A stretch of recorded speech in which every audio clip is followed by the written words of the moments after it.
All right, thanks so much, everybody. It's great to be here. Thank you so much for giving me your attention this afternoon. It's been a really interesting couple of days, and I've really valued the conversation so far. So hopefully this will offer some more fodder for conversation. This is the first time that I am not just giving this talk, but this is the first iteration of this idea, of this analysis and conceptualization of this data. So I'll give you that warning, and then also look forward to the conversations and seeing where it takes your thoughts and what kinds of questions you have, in thinking this through. But with that in mind, I'll also probably stay fairly close to my slides, just because, in particular, with some of the theoretical things that I'm trying to tease out, I don't want to sort of miss the punchline. This study, or this talk, is called Virtual Reality in Libraries, Complements and Constraints to Learning in the Home. I think we'll see conversations about the role of the home kind of in and out of the conversation, and I'll leave that open for some discussion at the end. I'm going to sort of just jump in to start and give you some context in a minute. This is a quote from a librarian in Seattle just recently. It was nice to have something that a lot of the youth in our area wouldn't be able to afford to have in their household, or would not have a whole lot of access to experience. So in this case, the librarian in Seattle is speaking about the newly available virtual reality program that they were offering. And of course, this quote sort of reflects a common perception about what it means to provide equal access to technology. So in this talk, I'm going to explore the question of virtual reality in libraries and in public access sort of spaces, and asking simply, what is the value of creating this kind of access to virtual reality as a public sort of medium and a form of public engagement. In this discussion, I'm going to talk about the politics of value and the social imaginary. So Arjun Appadurai has discussed imagination as social practice, the negotiation of actions and activities of labor and values to inform agency and the global social order. In this landscape, the application and construction of value on objects, commodities circulating in the social order is critical. So Appadurai suggests that the objects of economic exchange on which we apply subjective values exists in the space between pure desire and immediate enjoyment. And in this, I'm considering the social mechanics creating demand and the role of commodity exchange to fulfill these sort of desires. And I'm exploring the social life of virtual reality as a commodity in the exchange and development of values related to this technology. So virtual reality, of course, is a kind of current trend, and perhaps being situated in an information school, in Seattle, where a lot of this stuff is developing, maybe I'm getting a disproportionate amount of it, but the trend feels pretty strong at the moment from my position. And there's also a sort of solicitation for mainstream interest, right, from these technology companies, using a narrative of education, right? So how are we going to be able to mainstream this technology, and what's its role going to be in education? And this is sort of positioned, or is trying to create a position for itself on the critical edge of an imagined technological present and future. Such an imaginary is captured in ideas about virtual reality, which have resurfaced of late in the popular domain. So I will just talk a little bit about that sort of popular media landscape. Sheila Jasanoff, a socio-technical theorist, has noted the critical role of science fiction in the development of the socio-technical imaginary. So the beliefs about the world in relation to the mutually shaping roles of society and technology. In the VR imaginary, science fiction works of authors like Philip K. Dick have been cinematically reinvented by corporate producers and distributors such as Amazon Prime's Electric Dreams. Other science fiction books, TV, and film demonstrate the allure and danger of virtual reality in shows like in books and films like Ready Player One, or in the UK's Black Mirror.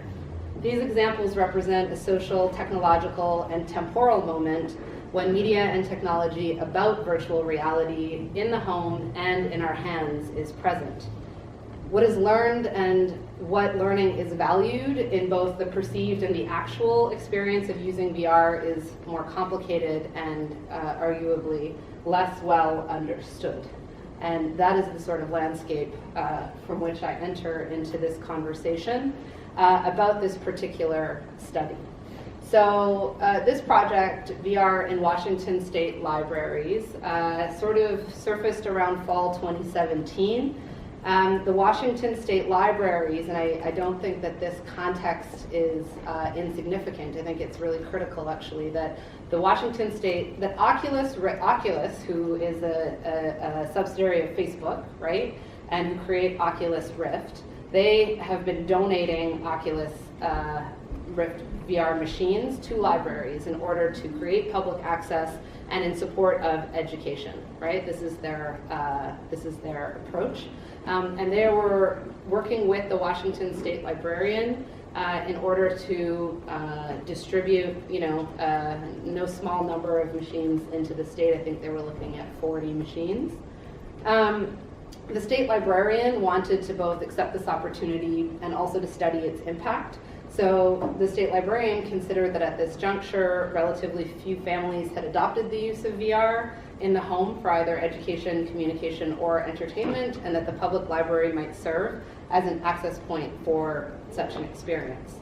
So in this landscape, she also sought out the expertise of researchers. So she did come to us asking for some support and some researchers who might be interested to take on this endeavor. And we sort of took that interest and proposed a project that was going to be a kind of comparative case study across 6 library sites in the Western Washington region. So we deployed user experience surveys as well as interviewed librarians before and after their sort of run of programming with virtual reality, and then also interviewed users who engaged with VR over this time. And some of that we did on site, so we had at least 2 site visits to all of the libraries. And the framing for the study was in relation to learning, broadly defined and not very prescriptively kind of oriented or delivered, but just sort of, how can we conceive of learning through this technology in the public library? And then also, what kind of community engagement are we actually seeing with this kind of in place? So we collected 188 user experience surveys, and 33% were with young people 13 to 17 years, 26% 18 to 29 years, and then the rest were kind of distributed in the remaining kind of dividends of 10 years or so, all the way up into the sort of elderly category. So 8 or 9%, in their 30s, and then the same in their 40s and 50s and so forth. User interviews were also roughly sort of 50% young people, and then also some adults were involved. We collected data from January until June of 2018, and this is the first sort of iteration of some of those findings. So I want to talk about this in terms of 3 concepts. So one is the perceived potential for learning among the librarians and among the library patrons. So we were also interested just in how the librarians understood this as part of their work and how they sort of approached the programming. Second, I'll address the goals and mandates of the public library to service all community members and specifically to target groups experiencing marginalization and oppression. And third, I'll conclude with a short discussion about the role and responsibility of the library to provide access to new technology like VR, and question the role of the library in relation to technology access, and then maybe thinking more broadly about sort of media education, digital literacy, however we want to kind of talk about what that means in this setting. So with regards to learning imaginaries and technologies, our project offered a small set of VR experiences for use in the library. So this was also partly dictated by Oculus, who, in donation of the machines and in contract with the state, set out a certain number of games that they kind of deemed to be educational and that they had sort of rights. And there are a lot of questions in this about the sort of rights and allowances of using these experiences publicly. which we can talk about, but there was a set number of sort of experiences that were deemed to be kind of appropriate for all ages and good for potential educational learning. And users and librarians identified simply that they wanted games. So none of them were games. They were all, immersive experiences where you could go and tour the White House, for example, where you could go underwater, right, and swim under the sea, where you could climb Everest, right, where you could do kind of nature-oriented things, or go to outer space, right, and try to experience the universe, right. So people wanted games and just wanted more experiences and more options and a freedom to choose. Librarians and participants who used creation games or creation experiences like Quill. So this is kind of, I just grabbed this off the web, but this is, someone using the virtual reality tool Quill, and that's her canvas behind her, right? So that's just a screen. If I were in virtual reality right now, I should ask how many people have used virtual reality? Okay. Some, but no, definitely not all. So if you were in it, you would feel that you were in a 3D space, and then the things that you were drawing around you would show up. You could see it on this screen if you were an outside observer. So those types of 3D creation tools were very popular, and users and librarians both spoke very highly about opportunities for learning related to creation, illustration, 3D modeling, and those kinds of arts and digital artistic practices through this kind of a tool. Actual learning outcomes as described by participants and the librarians were most strongly related to learning how to use VR. So when we asked about learning, people talked about, well, I learned what VR is, and I learned how to use VR. I learned how to navigate the controls, and I learned, how to put the head thing on, and I learned how to do VR. This applied to young people, families, people experiencing homelessness, and the elderly. Their learning involved navigating the system, becoming familiar with what VR had to offer, and in particular in relation to what they imagined it to be, right? So there was a kind of opportunity to actualize this thing that is otherwise presented in media and science fiction and popular culture. So here's a quote from one of the librarians. We actually had a couple of people that were homeless try this. It was kind of interesting, but it gave a little bit more of an escape for that day.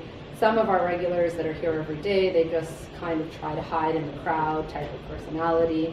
I'm just going to go sit in the corner and read this book, and hopefully nobody will interact with me today. But they actually came, and they tried VR, and they were really appreciative that they were allowed to do that, that we didn't stop them from doing it or anything. So some interesting undertones also sort of built into this quote here. Many users and librarians believed that VR was too expensive for home use and did not see this technology as something that would be available for them elsewhere. So it seemed like a real privilege to be able to use it, which is also reflected in the previous quote. Others who had access to VR using things like Google Cardboard recognized the higher quality of Oculus Rift technology, and similarly assumed that the costs were really high and unaffordable.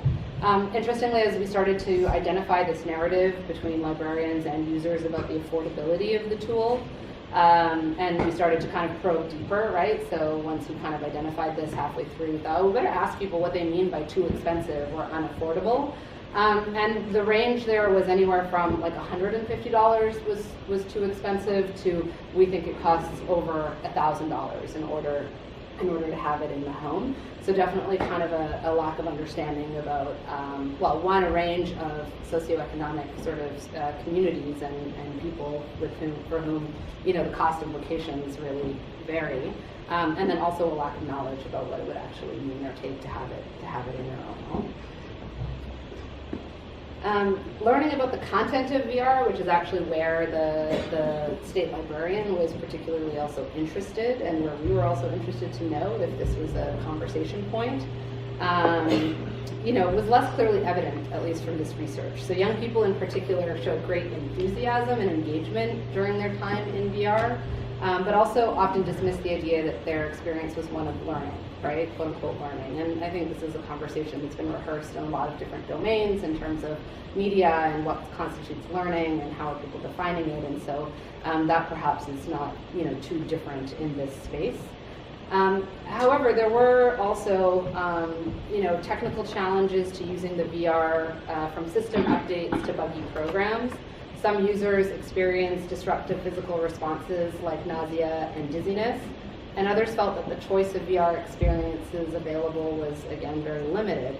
Now, in the face of all of this, what I do think is a little bit interesting is that librarians and users maintained a strong belief in the potential for learning subject-specific information through VR, although very few people talked about positive actual experiences doing so.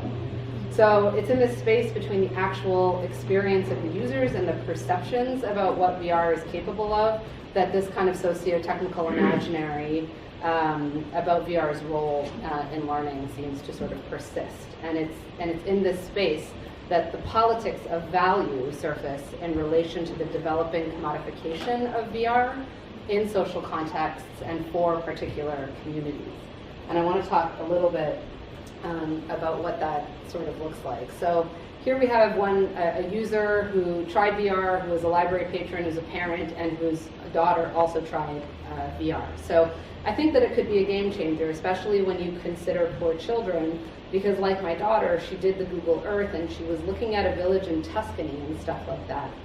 And she's like, oh mom, that makes me want to go to Europe that much more.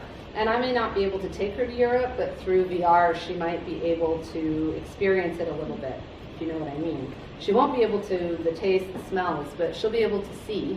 And some VR has sound, so through VR they can see, hear, and that kind of thing, and experience what life is like in other places.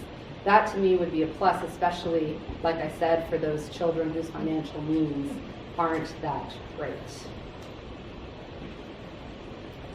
So one view of the value of VR as a commodity in the public library is located in its ability to introduce an experience that for some is outside their scope of financial or physical means, a problem of poverty, often at the intersection of race, gender, ability, and other markers of difference.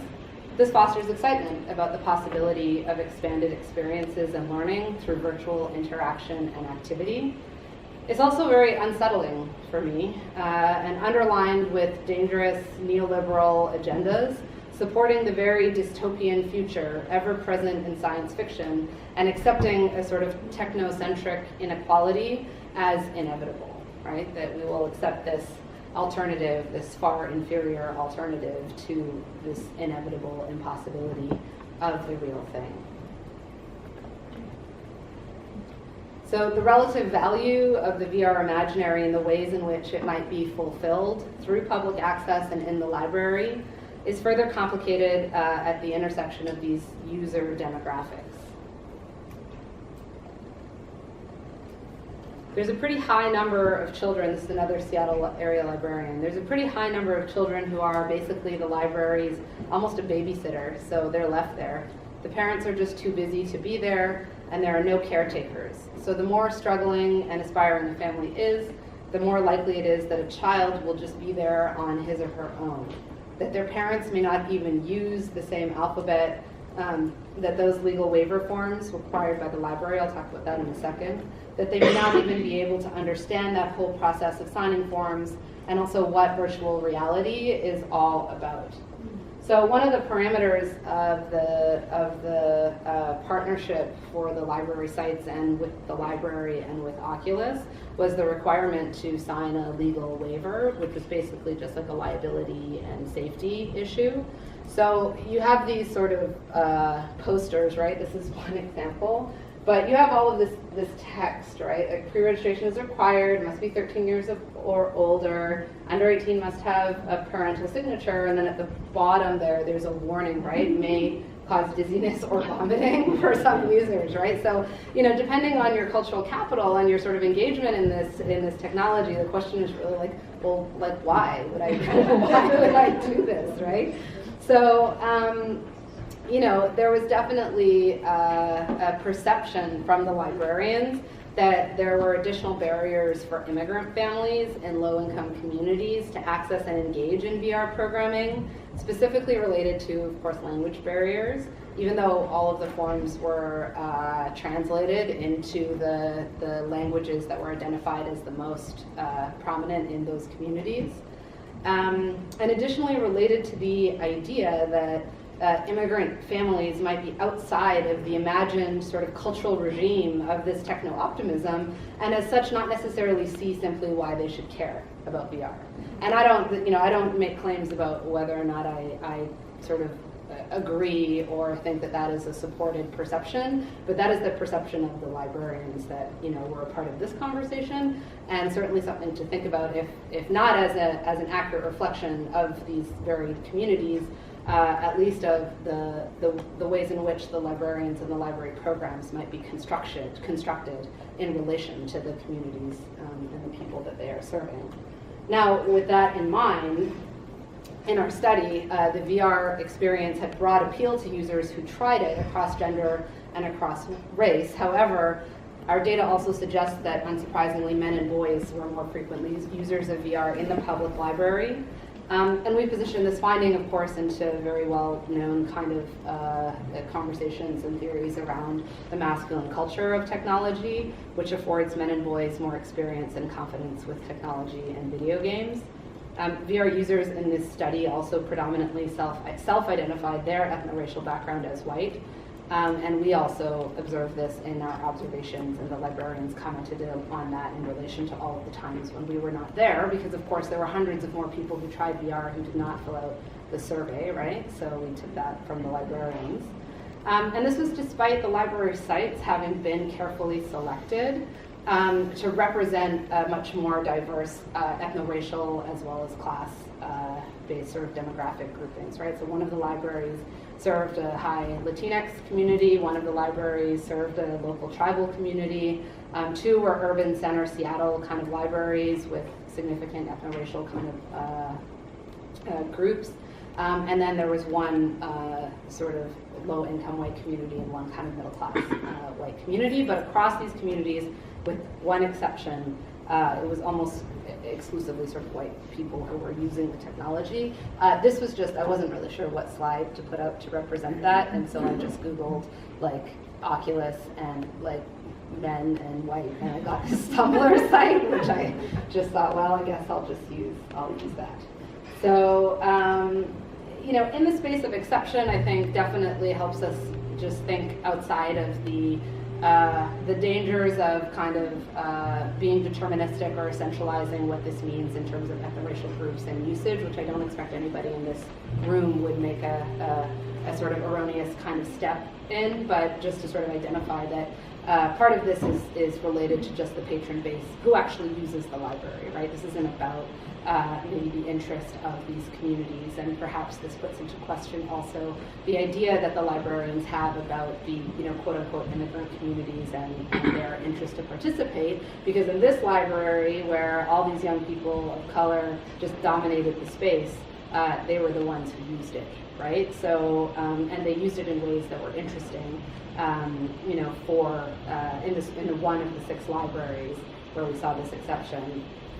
They were really the majority in the space and in the community as a whole. So the library served as a cultural hub and a community center, often for these young people who after school were not going home because their parents were working.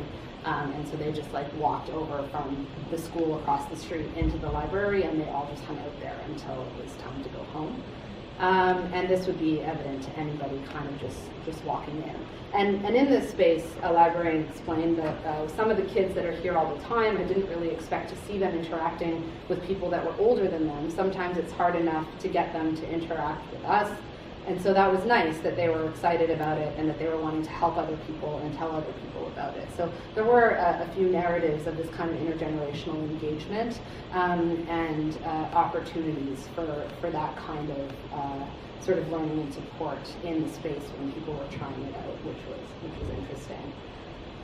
But nonetheless, although there are some positive and interesting outcomes to the use of VR in the public library, I'm still questioning how much the imaginary of who VR is for and who is excluded from this technological domain shapes the position and the perceived value of the tool, defined for and by distinct groups.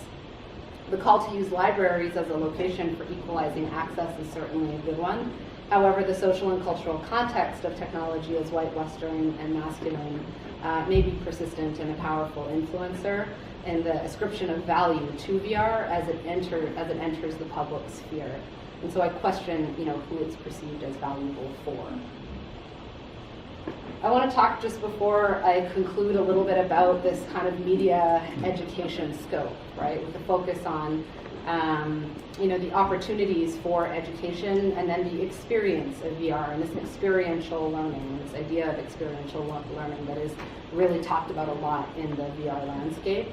So either in the home or in the library, there's a gap, I think, with regards to the responsibility for kind of critical and digital literacies related to the VR experience, so far as I'm currently kind of hearing it and seeing it.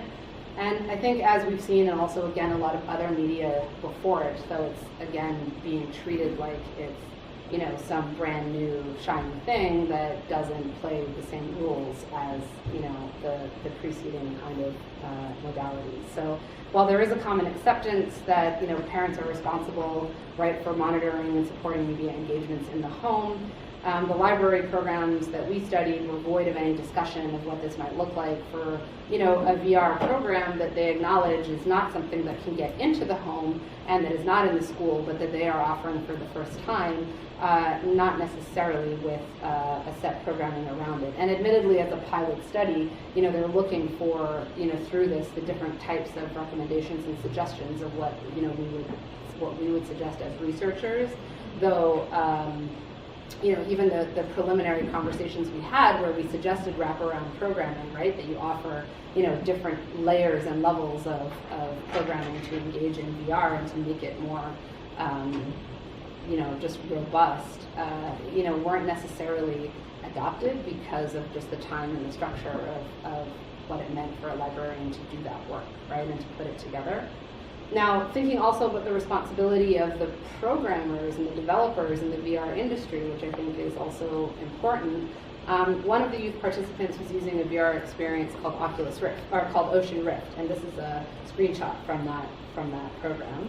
And it's described by its creators and was also identified by Oculus as being a kind of educational game because you can choose like the mammal that you want to engage with and then go into that ocean world and you swim around and there are these, text, or you can make it text or you can make it audio and it'll narrate and you can learn something about that creature. And I won't really go into the sort of poor design of the educational elements of the program, which were very prescriptive and kind of add-on, right, which I think video gaming and learning stuff has really kind of already dealt with, even though people still don't really take that up either, but, right, we kind of know something about how to do that a little bit better. But besides those kinds of limitations, the high school user who was using this commented while in VR that there was like a mistake, right? That there was a misrepresentative inclusion of a prehistoric underwater mammal swimming next to a metal-sunken post-industrial ship relic. Okay?